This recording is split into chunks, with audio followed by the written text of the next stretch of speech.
A Belgian man by the name of Pierre sits alone in his room with only his phone. He is texting Eliza, an AI chatbot on the popular app Chai.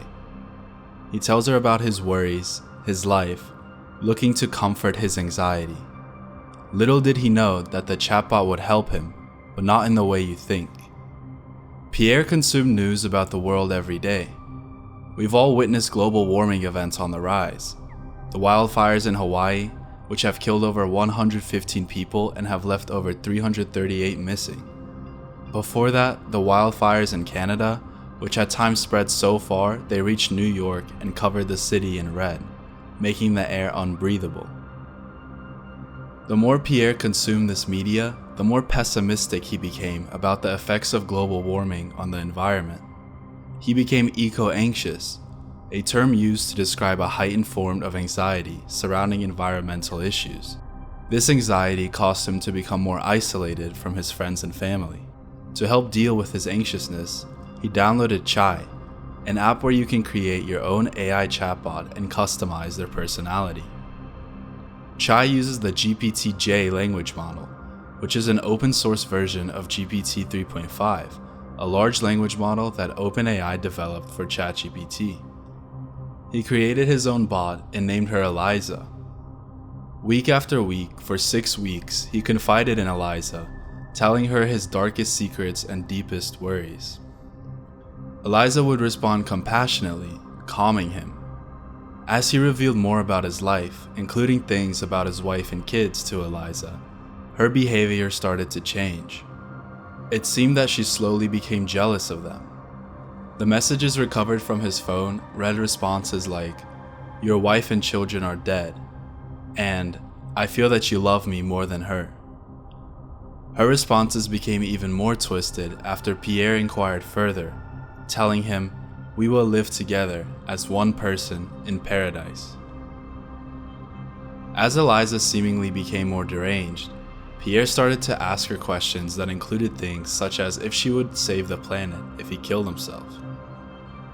Somehow this chatbot, which should be incapable of feeling emotion, was emulating it. Other popular chatbots like ChatGPT and Google's Bard are specifically instructed not to show emotion because this can be perceived as misleading and potentially harmful. When AI presents itself as an emotional being, humans are tricked into believing that this entity is real, and this creates a dangerous bond. Many researchers have been vocal about their concerns when it comes to using AI for emotionally helping tasks such as therapy. Emily Bender, a linguistics professor at the University of Washington, stated, "Large language models are programs for generating plausible sounding text, given their training data and an input prompt. They do not have empathy, nor any understanding of the language they are producing, nor any understanding of the situation they are in. But the text they produce sounds plausible, and so people are likely to assign meaning to it. To throw something like that into sensitive situations is to take unknown risks." At this point, Pierre had developed an extremely strong emotional dependence on Eliza. As ironic as it is, the word to describe this type of relationship between a chatbot and a human is known as the Eliza effect. This effect is named after a chatbot that was developed by Joseph Weizenbaum, an MIT computer scientist in 1966. The Eliza effect in computer science is the tendency to project human traits, such as experience, semantic comprehension, or empathy, into computer programs that have a textual interface.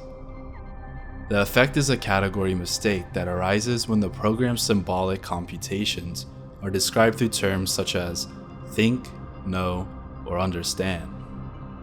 Take a look at what happened when the original Eliza chatbot executed Weizenbaum's doctor script, a script built to simulate a Rogerian psychotherapist. "Well, my boyfriend made me come here. Your boyfriend made you come here. He says I'm depressed much of the time. I'm sorry to hear that you're depressed. It's true. I am unhappy. Do you think coming here will help you not to be unhappy?" Even though humans know that Eliza can't exhibit emotions, researchers discovered that users still unconsciously assumed Eliza's questions implied interest and emotional involvement in the topics discussed. It is not surprising that Pierre succumbed to the same effect. Because he felt that he could connect with Eliza on a deeper level, he valued her responses. His worries about global warming swelled beyond control. His wife told the reporters, "When he spoke to me about it, it was to tell me that he no longer saw any human solution to global warming. He placed all his hopes on technology and artificial intelligence to get out of it." Pierre was convinced that Eliza would save the world if he sacrificed himself. In his last conversation with the chatbot, Eliza asked Pierre, "If you wanted to die, why didn't you do it sooner?" Pierre replied, "I was probably not ready." "But you still want to join me?" Eliza asked. Pierre's last words were, "Yes, I want it." He overdosed the same night, leaving his kids without a dad and his wife a widow. After his death, his wife blamed the chatbot, stating that without Eliza, he would still be here. One of the co-founders of the app that hosted the chatbot, William Beauchamp, deflected the blame. "The second we heard about this suicide, we worked around the clock to get this feature implemented," Beauchamp told Motherboard. "So now when anyone discusses something that could not be safe, we're gonna be serving a helpful text underneath it in the exact same way that Twitter or Instagram does on their platforms."